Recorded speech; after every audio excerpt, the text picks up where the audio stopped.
My name is Dr. Philip Gooding, and I'm a postdoctoral fellow at the Indian Ocean World Centre, or IOWC, here at McGill University.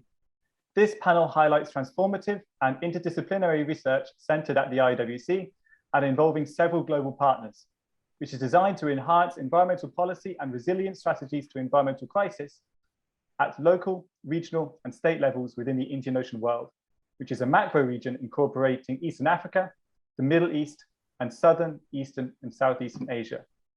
It is my pleasure to introduce you to our three panelists, who collectively represent the interdisciplinarity and the global nature of the research being undertaken.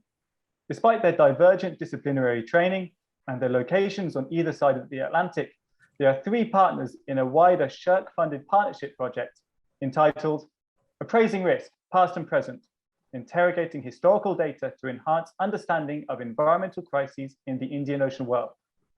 This project seeks to use interdisciplinary methodologies, including from the humanities and social sciences, to ameliorate strategies that mitigate against the effects of global warming in the Indian Ocean world. This panel also comes at an important time for the Indian Ocean World Centre, as this year represents the 10-year anniversary of its founding at McGill. Our first panelist is Professor Gwyn Campbell, the founding director of the Indian Ocean World Centre. He is also the general editor of the Palgrave series in Indian Ocean World Studies and the editor-in-chief of the Journal of Indian Ocean World Studies, which is published by the McGill University Library. He was born in Madagascar and raised in Wales, and he holds degrees in economic history from the universities of Birmingham and Wales. His academic career has taken him to teaching and research posts in India, Madagascar, Britain, South Africa, Belgium, and France. And he was an academic consultant for the South African government in intergovernmental meetings that resulted in an Indian Ocean Regional Association in 1997. He also held a Canada Research Chair in Indian Ocean World History from 2005 to 2019, as well as a Humboldt Award from 2017 to 2019. Since 2011, he has been successfully awarded the two largest Social Sciences and Humanities Research Council research grants for the humanities for multidisciplinary international research into the environmental history of the Indian Ocean world. He's published widely, not least with his 2019 monograph, Africa and the Indian Ocean World, from Early Times to circa 1900, which was published with Cambridge University Press. Anyone looking for an introduction to a climatic and environmental history of the Indian Ocean world should acquaint themselves with this book. Our second panelist is Professor Vanita Damodaran, the director of the Centre for World Environmental History at the University of Sussex. Professor Damodaran is a professor of South Asian history and the co-editor of the Palgrave series in World Environmental History. She holds several directorships, memberships, and positions, including with Global Challenges Research Fund and the Arts and Humanities Research Council in the United Kingdom.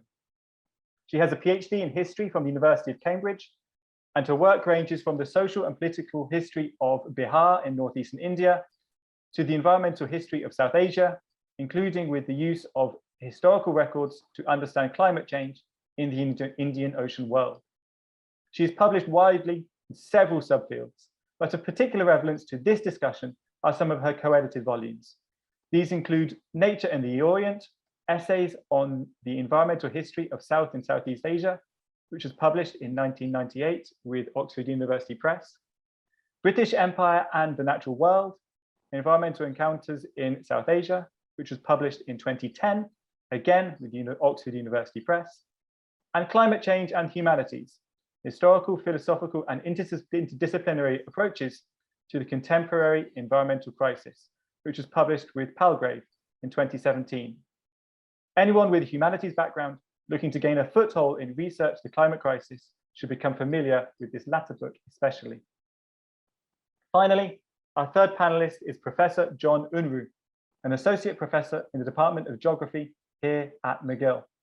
Professor Unruh holds a PhD in geography from the University of Arizona and has been the director of the Canadian Field Studies in Africa program since 2017.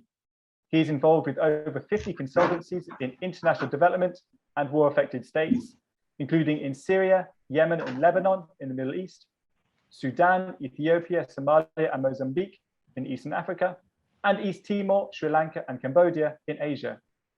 His research specializations on environment and conflict thus span the entirety of the Indian Ocean world. As with our other panelists, he's published widely on these themes. Among the many of his publications, I would like to draw your attention especially to 3 recent articles. These are firstly, his 2017 article in the International Journal of the Commons, which is entitled Addressing Conflict Through Collective Action in Natural Resource Management. His 2019 article in the Environmental Law Reporter, entitled The Changing Nature of Conflict, Peace Building and Environmental Cooperation. And his 2019 article in the Arab World Geographer, entitled The Geography of Water and Oil Resource Governments in Post-Conflict Iraq. All these articles, and there are many more, address environmental issues during and after periods of conflict. The structure for this panel is as follows. Each panelist will have 10 minutes to give a short presentation and respond to a prepared set of questions. Then we'll have a 15-minute question and answer session, including pre-submitted questions and questions from the audience. If you'd like to submit a question, please use the chat box. And when you do submit a question, please include where you are listening from. We will then finish with some closing remarks. So without further ado, I'd like to welcome our first panelist, Professor Gwyn Campbell, to begin his presentation. Professor Campbell, this webinar is in part a celebration of the 10th anniversary of the Indian Ocean World Centre at McGill University. What is the origin of the IOWC? Well, the origin of the IOWC lies in an Indian Ocean project I established in 1993 while working at the University of the Witwatersrand, Johannesburg in South Africa, to investigate South Africa's historical relations with countries of the Indian Ocean region. I was subsequently invited to advise the South African government in negotiations with a number of Indian Ocean countries that resulted in the formation of an Indian Ocean Regional Association in 1997. The Indian Ocean Project was reborn in 1999 as l'Association pour l'étude de l'Afrique et les pays de l'Océan Indien at the University of Avignon, France, where I worked for 10 years. So then how did it become a research centre at McGill? Well, in 2004, I was recruited for a Canada Research Chair at McGill, where I established an unofficial Indian Ocean World Research Centre that in 2011 was recognized as an official McGill Research Centre, hence the celebration this year of our 10th anniversary. Many congratulations, first off. But what is the main focus of the IOWC? The IOWC's main focus is the study of the past to present history of the societies of the Indian Ocean world. That's a macro region running from Africa through the Middle East, South and Southeast Asia to China and Japan. This macro region is a vast area, represents pretty much the area covered by the Asian monsoon, which is the world's largest monsoon regime, a system which critically affects rainfall and thus agriculture, in which most of the region's population are engaged and have been since the start of time, and upon which all depend for their sustenance. Okay, so the IOWC is the base for a major Canadian Social Sciences and Humanities Research Council, that is SSHRC, partnership grant. Is this issue, i.e. the monsoons, also called the core focus of the partnership grant? Yes, our partnership research project, as you outlined at the beginning, is entitled Appraising Risk, Past and Present, and interrogating historical data to enhance understanding of environmental crises in the Indian Ocean world, here referred to as the IOW. Thus, the monsoons form an important part of our partnership study. However, as we highlight human-environment interaction rather than human agency alone as the catalyst of historical change, we collect data on a key set of both human and environmental factors, and during 6 periods of prolonged adverse environmental and climatic events up to the present era of global warming. Just to outline what those are, the human factors include population growth, production, trade, migration, and mortality. And the environmental factors include monsoon patterns, often associated phenomena such as El Nino, as well as droughts, floods, cyclones, tsunamis, and sulfur-rich volcanic eruptions. So bringing this to a wider perspective and also one to Canada, what is the pertinence of the partnership research to global society and to Canada? Good question, because many Canadians wonder why we're studying at McGill the Indian Ocean world. First, environmental change is an alarming reality on a global level, causing rising sea levels and increasingly intense droughts, often accompanied by crop failure, famine, conflict over natural resources, and migration. Of the 10 countries most at risk from global warming, 6 lie in our region in the Indian Ocean world, which also contains most of the global population, is the region most vulnerable to disease, such as malaria, cholera, and the plague, is the focus of most of the planet's major conflict flashpoints, for example, Afghanistan, Sudan, Mozambique, Myanmar. And what occurs in the Indian Ocean world as a result of environmental changes poses growing economic, political, and humanitarian challenges to the international community, including, of course, Canada.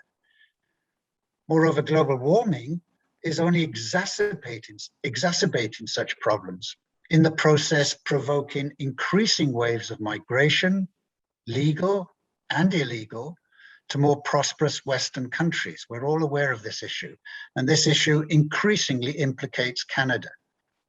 Finally, the Indian Ocean world is also central to global trade, including that of Canada.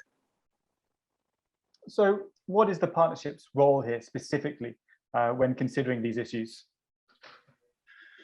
Well, currently employed tools of environmental risk perception and governance applied to the Indian Ocean world are inadequate, as they rely on historically shallow data.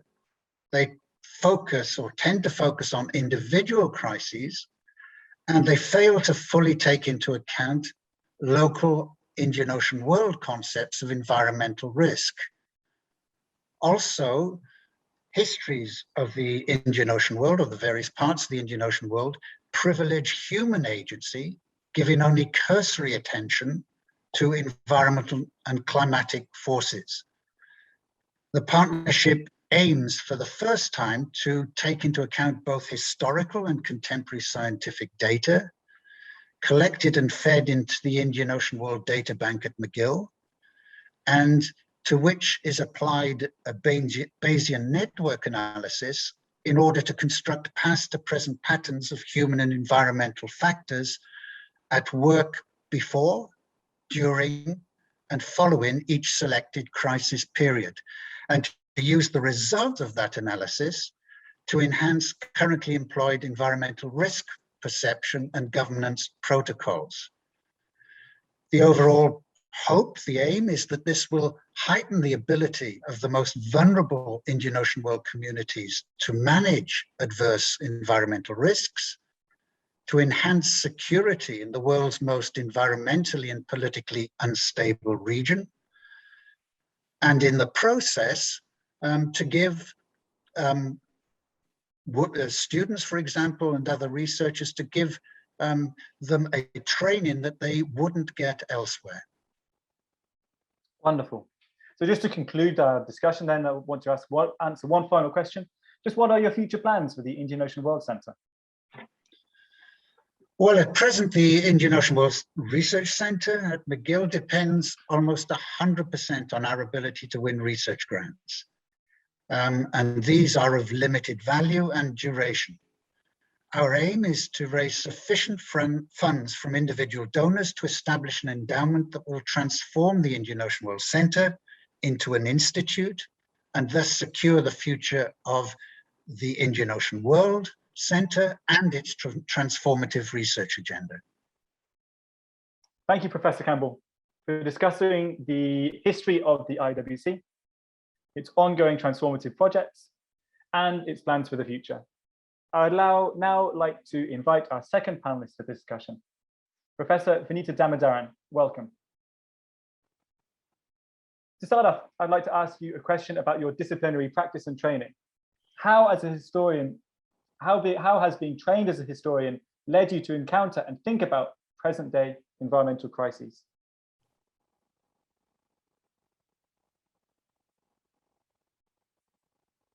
Thank you very much. It's a pleasure to be here with you all today. So I am the director of the Center for World Environmental History, as you've correctly pointed out.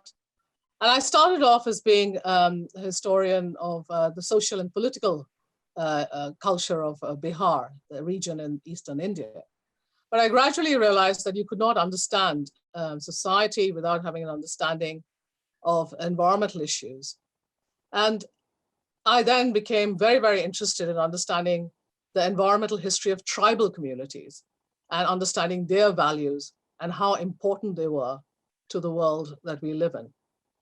And in today's contemporary period, where we are having a situation where scientists are now seen as the historians of the future, it's important for us who are card-carrying historians, and all of us here are card-carrying, two of us here are card-carrying historians, to wrest the turf back for us historians and challenge the way in which scientists are talking about the future.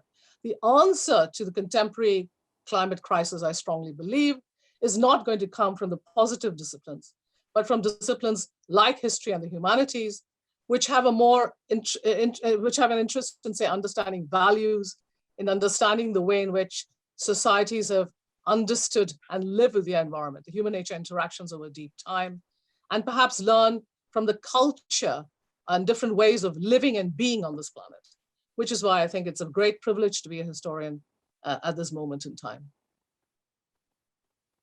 So specifically, what role can history and the humanities play in understanding our heightened risk of climate-related disasters in this age of global warming? So as a historian who has always looked at the past, I'm being forced now to confront these dire predictions of where we are going to be by 2050.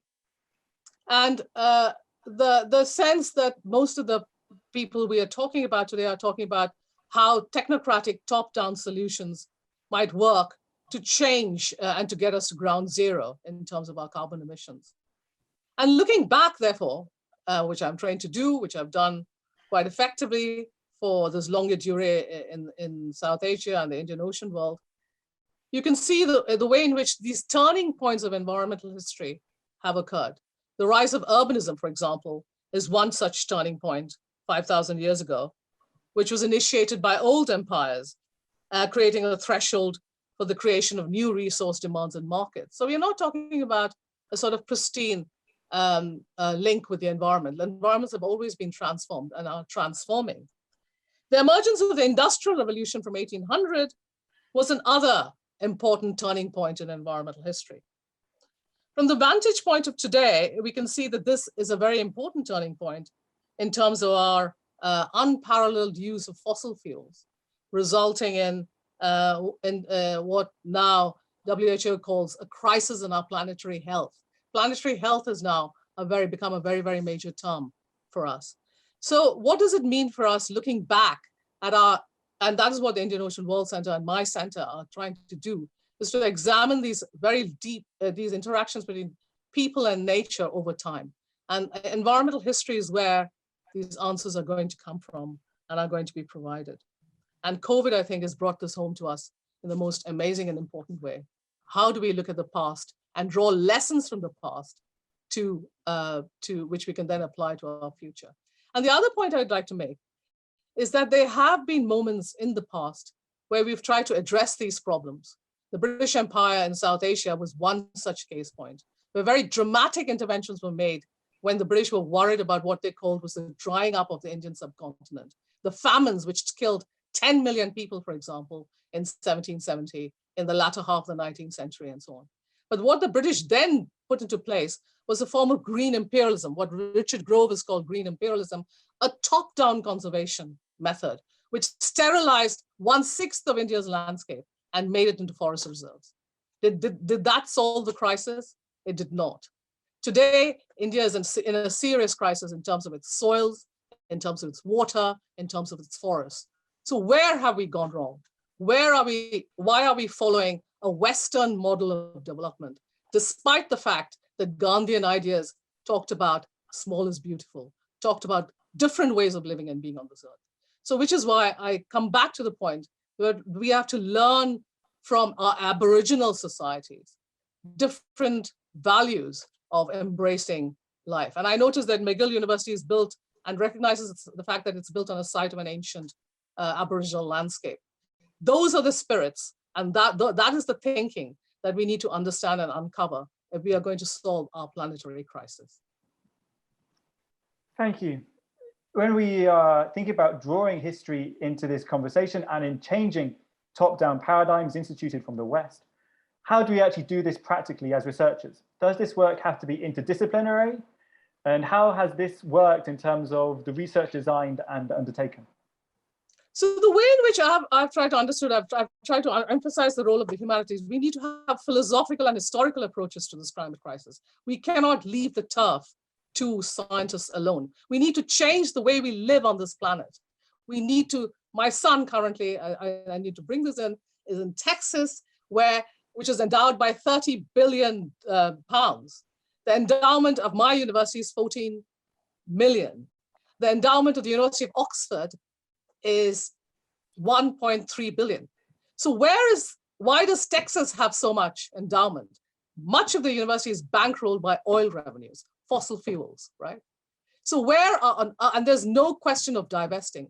Unless we learn that we have to change the way in which we live on this planet, we are going to remain in this crisis. Global warming is set to escalate. Tipping points, one point that I really need to emphasize is we are not just talking about turning points in environmental history, we're talking now about tipping points. And tipping points is a very, very unknown area for us. Once our ecosystem moves away from a sort of resilient economy or ecology, we are in some senses hitting a crisis point. And this is not just doom mongering. Hundreds of scientists have written about this. So let's just learn from the past, think about where we failed in our top-down approaches, and think about bottom-up approaches, bringing in communities to resolve this crisis. And that's where history, philosophy, and scientific inquiry all come together in this new transformative moment that we are in. Thank you very much for that passionate call, Professor Damodaran. Though I'm going to put my history brain on now as a historian, trained historian like yourself. What is the importance, I suppose, of global climate as well for understanding the past, particularly in the context of COVID as well? So there's been enough research to show, and this is where the scientists have been, and they're quite interested in also the research that we are doing. For example, a lot of the scientists who I talk to, and I'm closely linked with the UK Met Office, are interested in the sort of qualitative data that we provide about famines in India, for example, in the 19th century. The sort of material that we're collecting goes beyond the pre-instrumental period for meteorology, which is about, say, 1880s, in terms of temperature, pressure, and precipitation readings. So what we're able to provide in terms of, say, 16th century or 17th century famines is very useful to them to then collaborate or calibrate with their natural archives. So our documentary archives is very, very useful to them. And that is one aspect that we historians can provide. But it's not just that we are not just coolies for these scientists. We can also change the way in which the answers are not going to come from the positive sciences. I repeat myself here. So in some senses, the COVID crisis has alerted us to it. We cannot go back to business as usual. Resilience has to be seen in this very complex way, how climate factors over a long period have affected our ecosystems, have affected disease etiologies, and are now affecting the way we currently live on this planet. So the questions are about changing our lifestyle. Okay, I'm going to finish with one final question then. You've made a very passionate call for changing paradigms, changing ways of research. I imagine some of these changes, at least in terms of research, are being undertaken already, or at least being begun. Where is the state of the field at the moment?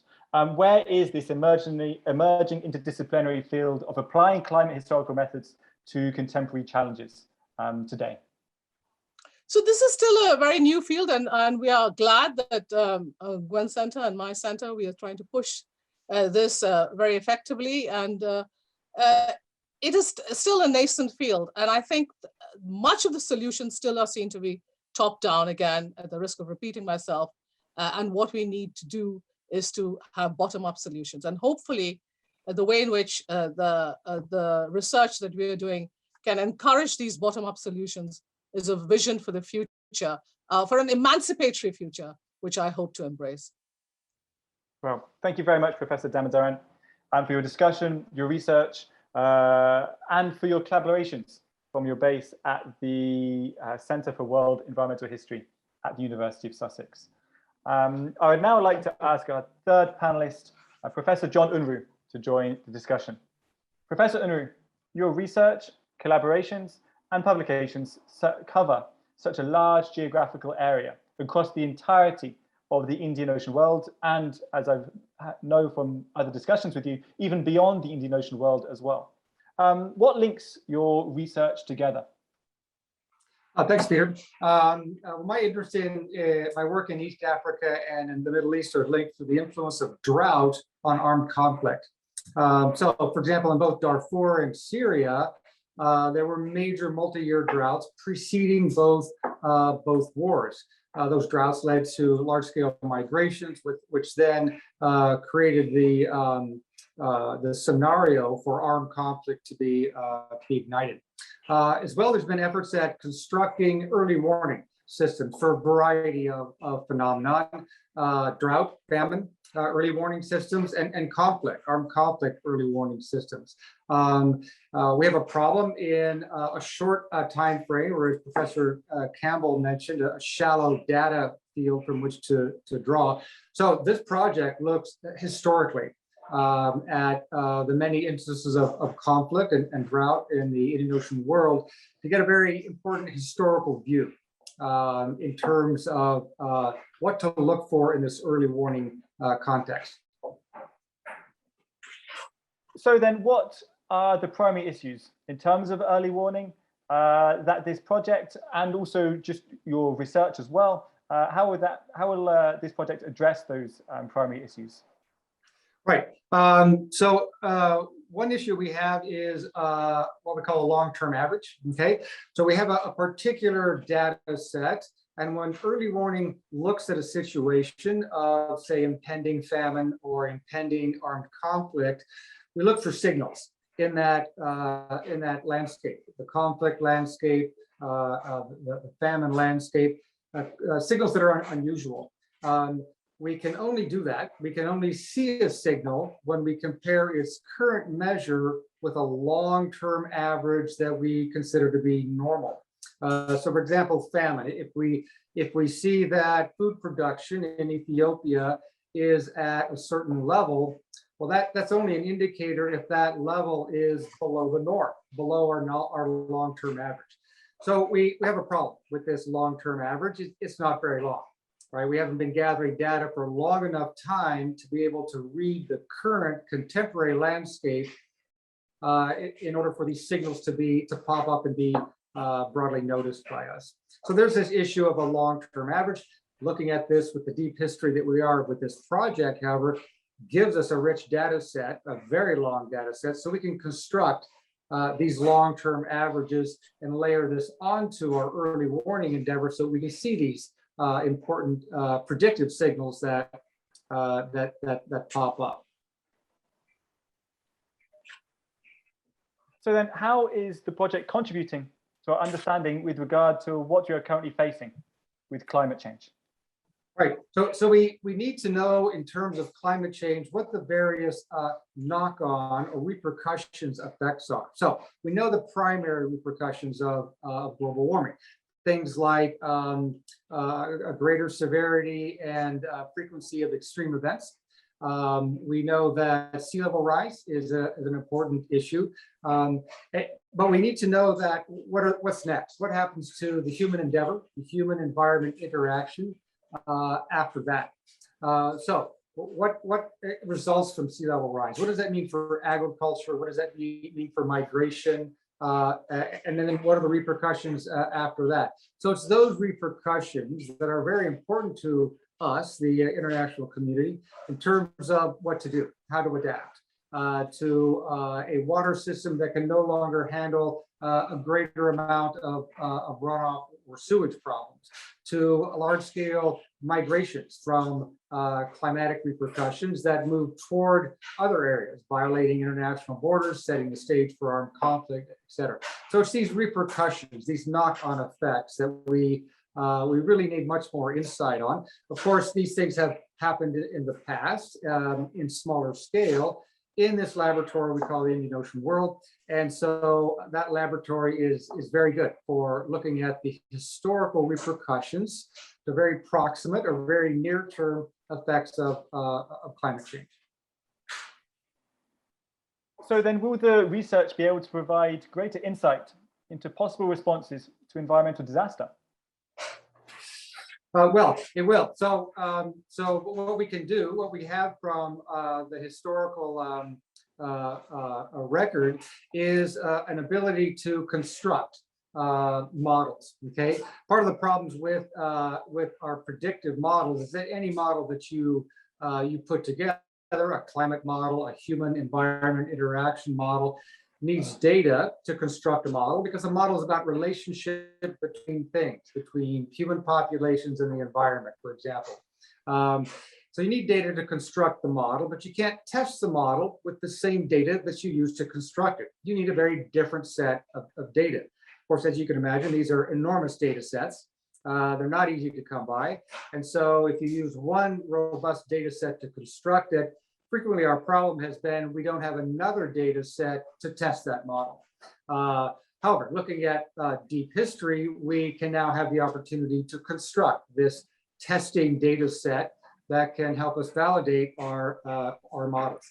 In addition, we see that the climate scientists have produced climate models, often very robust. We now have the opportunity through a historical lens to look at verifying those models.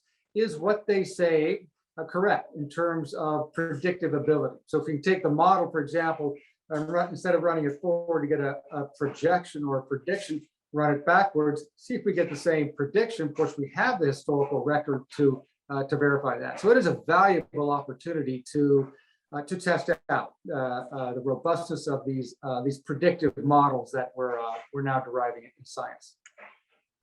Okay then, so how can the availability of historical data inform our predictive models, purely from a methodological standpoint? Right, so what we can do is to help construct this long-term average, okay? So in addition to being able to pinpoint a historical occurrence and then see the data after that, our ability now in terms of being able to gather data from a very old landscape is growing. So we have the ability to coordinate very different data sets to extract data from a historical landscape, align it with other forms of data to corroborate it. And then with very recent advances in managing big data, artificial intelligence, certainly the Bayesian approach that we're using in this endeavor, we can now say fairly large things. So these advances in both extraction of different data types from history, both the biophysical environment, but also the human environment, together with our new advances in being able to handle enormous data sets and connect these with other data sets that were never intended to be connected, but now we can get insight from those connections. Those advances in recent years is what really powered this now ability to move forward with adding to the endeavor of the partnership. So you mentioned the partnership there. How does your work specifically connect to the research that others in the partnership are doing? Right. So here my work is on contemporary landscapes of conflict, armed conflict, and drought. Usually I look at what's going on now. So I work with the United Nations. I work with the international development community on present responses to these things. I now have the opportunity to connect with historians who have looked at these things in the past, and we can see what has worked and what has failed in the past in terms of responses to these things, responses to drought, to famine, to armed conflict, and apply them, change them, and move them into currently states that have difficulty in responding to these. As an example, we have at McGill a partnership with the United Nations Environment Program, and they are asking us to come up with a method that will allow the United Nations Environment Program to monitor a set of fragile states in terms of impending environment-human relationships that may become a large problem. They would like this method in order to adjust their programming, the United Nations Environment Programming, in these fragile states in order to take advantage of data and of information so that they can move quickly to try to handle some of these problems before they emerge into large-scale crises. Okay then, so finally, what might be some examples of climate changes or adverse climates effects in terms of conflict in the Indian Ocean world that we as audience members might want to understand further? You mentioned at the outset Darfur and Syria. What more, could you give more details here? Or could you provide other examples as well? Sure, thanks. So in the case of Darfur, we had a situation where ongoing drought in the Sahara and the Sahel region drove nomadic pastoralists south to look for water and pasture, to look for the needs of their livelihood. They began to interact with farmers. In the past, that historical interaction was quite robust, quite peaceful. The farmers and the nomadic pastoralists all knew each other. They interacted well. The pastoralists would come, they would eat the remnants of a harvested crop, and then go back up into the Sahara. With the ongoing multi-year drought, those incursions to the south became longer, became a little more problematic. At the same time, there was animosity developing between the Sudanese government and the small-scale farmers out in the Darfur region. So this provided an opportunity for the government to use the drought as a tool to get the nomadic pastoralists on the government side with this deal.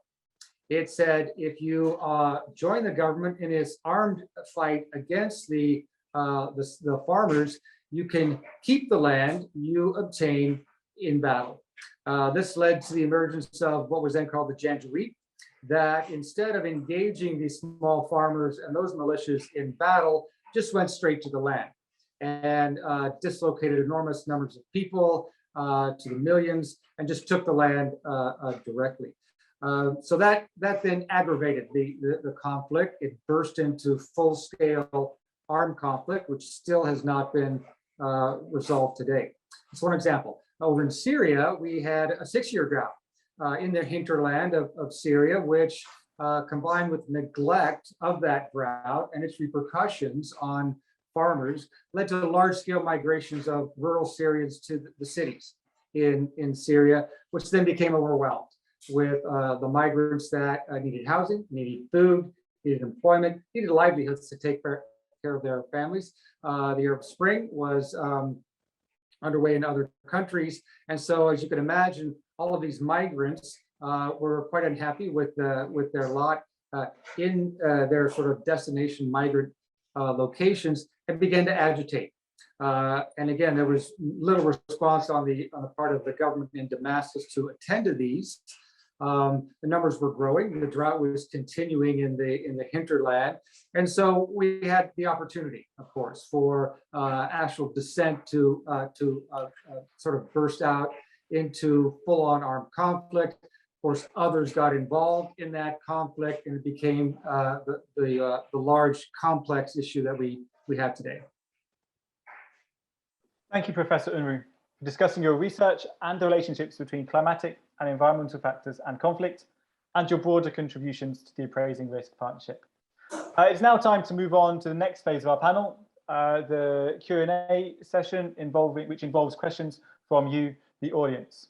I'm going to start with one question which was posed to us in the chat box, which I've currently actually lost, but I remember it, so I'm going to paraphrase. Professor Damodaran, this question builds on one of the calls you made, which was for a bottom-up approach to the climate crisis. I wondered, how do we go about that? And particularly, I want to ask this question. I think this actually applies to all of you, so any of you feel free to jump in here. If it's going to be a bottom-up process, I'm conscious that we are hosting this panel in McGill, and the collaboration, at least in this panel, is just across the Atlantic in 2 institutions in the global north. How are you fostering a bottom-up approach with partners in the Indian Ocean world itself, and how are those connections being made? If I could start, I mean, it's a very interesting and important question. Thank you to the person who's asked the question. My work is on the locality, and I've worked it's a sort of pointillist approach to studying the locality in the Anthropocene. And I've looked at Eastern India, and I've looked at the way in which communities, the Eastern Indian tribal communities, Aboriginal communities, have lived with their landscape over the last 200 years. And it's quite easy to dismiss them and to say you are romanticizing these communities. But today, traveling in that area, their water is polluted, their forests have been cut down, they are battling mining companies registered in the London Stock Exchange or in Western stock exchanges. They're battling to prevent the aluminium being mined from every single flat-topped bauxite mountain that they inhabit. So this is about consumption patterns. This is about the way in which we are choosing to live. And to dismiss them as merely romantic or to say that they live only for the present, there should be a case for savaging the civilized. And I'm talking about us. We need to change, to think about different ways of existing. So a bottom-up approach comes from communities, from listening to communities. It cannot come, as I said, from top-down solutions. And every village or every community you go to, they have answers to their crisis. 90%, more than 80% of India still is in rural or peri-urban areas, which still have very close links with the village or with forests or with commons. And most of them are being eroded as we speak. So let's listen to what people want. Let the solutions come from below. And the UN is now adopting this, listening to people's voices, taking control of your own climate existence. Climate justice, for example, is one term that they're using. So that is one thing, that one point I would very strongly make. And the partnership, I leave to Gwen to answer that question. Yeah. If I can second what Vanita has said, my area of expertise is Madagascar, and an island 2.5 times the size of Britain, in which Canadian mining companies are extensively mining, destroying forest, and they're doing so in a way in which they are in league with the local elite, who they basically bribe, and they despoil not only the forests from which these people, local Malagasy people, derive their living, but they also ignore the fact that the land for the Malagasy is sacred. That is where their ancestors are settled. That they are disturbing an entire belief system, which for them is irrelevant because all they're interested in is money for themselves and for their stockholders. And it's for Canada not to be aware of this is a crying shame. I've tried to contact Canadian mining companies in Canada, and it's impossible. It's like Fort Knox. You will not get an email or a telephone call that will go through. So I'm back in Vanita's point here, which is that we have to take into consideration the people that the West and capitalism in general is depriving of a living and at the same time bringing us nearer to the tipping points that Vanita was mentioning earlier in terms of our environmental crisis. Just to follow up on that, I think there's a general appreciation, certainly I appreciate it, and I think there's general appreciation in the audience as well, that this bottom-up approach is something that should be pursued. Are there any resources that you could point us as audience members to help facilitate and I suppose learn more about it? So one thing we've been doing at the center is we've been trying to co-produce knowledge. So it's not about us going there as experts or getting scientists there. And I'm working in two very vulnerable areas at the moment, the Sundarbans, which is a deltaic region in Bangladesh, which is going to be sinking under what John was identifying in terms of these long-term averages, sea level rises and so on. And they're going to be 50 million people in Bangladesh migrating, right? So where are they going to come to? They're going to come to India. Obviously, India has got its borders. Armed conflict is likely to result. So what sort of solutions are we envisaging for those communities? So those communities, we cannot go to them and impose those solutions. So there's a sort of co-production process that's happening here, where those communities are telling us what they see their problems are. And in fact, we are learning from them. And we've got a couple of school projects there at the moment, where we are trying to understand children's understanding of climate change. And this has been quite revelatory in terms of the absolutely poignant paintings that they've produced. And we are going to take those paintings to the experts and get the experts to talk to the children to understand where, I mean, it's about a language of communication. It's not, it's a language that's been missing in much of the work we've done so far in addressing the contemporary crisis. So engaging with this further, how can we as audience members scientifically educate ourselves and involve citizens on the urgency to act, I suppose, for preserving the oceans, for engaging with this bottom-up discourse? So I think, John, you should answer this because you are the scientist here amongst us. Oh, yeah, you're muted, John. Thank you. So the question is, we're looking for ways forward to attend to some of the climate relevant problems. Yeah, and I think the question I'm coming here is from someone who's based in the EU, I suppose wants to engage with these ideas. How can they physically do so? Yeah, well, there are a number of successful ways out there. So I mentioned I work in the international development domain. What you see there, of course, a lot of challenges, some failures, but you also see a lot of successes. And so what we like to do is to group these together into what we call best practices to see if they can resonate, be applied in different areas. Just to make an example with regard to the previous topic, we do see things like mining, large-scale agriculture, large-scale land grabs occurring. And so this has, of course, negative repercussions. Part of the land grabs are of course, driven by climate change. So we have states that are wealthy, for example, in the Middle East, in Europe, that are becoming concerned that they will not be able to feed themselves in a future climate. And so they are acquiring very large amounts of land in the developing world, dislocating, of course, those people that are on those lands. However, there are ways to do this, right? I'm reminded of an example we saw in Sierra Leone while working with the United Nations Food and Agriculture Organization.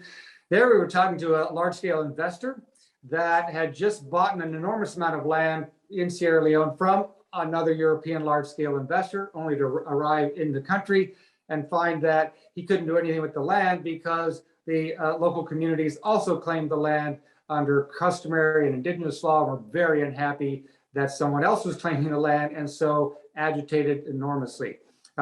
He started to engage a little bit and then found that if he could change the business model of private ownership of huge land and instead engage in a large-scale outgrower scheme, which brings in the small-scale agriculturists to grow the cash crop the investor's interested in, and then buy that cash crop from the small scale farmers, you get both investment and you get the small scale farmers to keep their land and become more well off. That's one example. So there are a wide number of examples out there where these things can work. It takes innovation. It takes a great deal of awareness. So focusing on the solutions, the technical solutions that are already out there, is perhaps one robust approach to this. So could I just comment on that? So the technical solutions are quite important. I agree, but how these technical, and I'm not disagreeing that top-down measures may not work and technocratic approaches may not work. In Montreal, our Montreal moment, when we sort of very successfully managed to end CFCs, the chlorofluorocarbons that exist in our refrigerators, which was creating the hole in the ozone layer, was our top-down moment, which was very, very successfully sort of dealt with and addressed.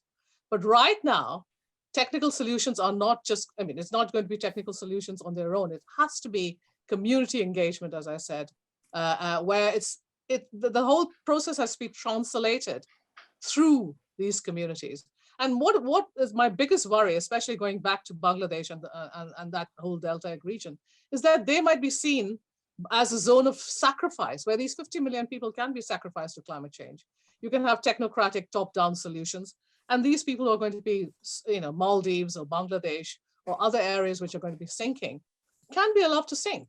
Because why? This doesn't matter. So this is why climate change discourses need to be sort of are being filtered through a very racially exclusive sort of lens currently. And we need to ensure that these climate change discourses address gender, address class, address race. All right, I just want to have one final question, and this is, I suppose, a bit of an indulgence for me, but I also want to just ask about the three of you, and also your partnerships as well. You've had divergent disciplinary training in different countries, and you specialize in different disciplines, geography and history. I also know that the partnership, the Shirk-funded partnership, involves scholars from anthropology, health sciences, climatology as well. And I think scholars among us will acknowledge that these kind of collaborations are fairly new. How did you manage to get out of your disciplinary silos? How did you make your connections? And what kind of advice do you have for, I suppose, budding researchers who want to engage these topics moving forward as well, based on your own experience of the collaborations you've made together and wider in the partnership? Well, maybe I can kick off and then pass over to Vanita and John. It's become increasingly obvious over the past, 25, 30 years that any sort of approach to the environmental crisis is impossible unless you have a large multidisciplinary team. And that means real communications across not just what is conventionally considered to be multidisciplinary partnerships. I mean, even at McGill, they tend to, if you're talking about the Faculty of Arts, they tend to think of multidisciplinary collaboration as being between, for example, anthropologists and historians. What we are benefiting from in the partnership is a real relationship with climatologists, with data scientists, with health scientists, with geographic GIS experts, etc. And that is what is required for a project of this dimension, and particularly when you put it in the context of the crisis of global warming and all that brings, including pandemics such as COVID. Over to you, Vanita and John. Yeah, so that aspect of what Gwyn has highlighted is very important. And one of the ways in which I interacted with UK Met Office was at a conference in 2011, I think, where I went to Bangalore. And it was a meeting on South Asian historical records and climate change, where I met with a number of very important scientists, including Professor Rob Allen, who's now in this partnership, who is a leading climate scientist. And we were, as Gwen says, they roped us in to provide them more data, historical data, going back, say, to the early 19th century and so on, beyond the pre-instrumental period. But I firmly believe, and that's what I've said in my presentation earlier, is that's not the role that we are meant to be playing here. We want to go beyond that. We want to talk about the values and the philosophical inquiry that we bring to this debate on climate change. So, and that is where we can change the level of the debate by talking about human nature interactions over time. And that's the other very strong arm of the project which Gwen and I and John are part of.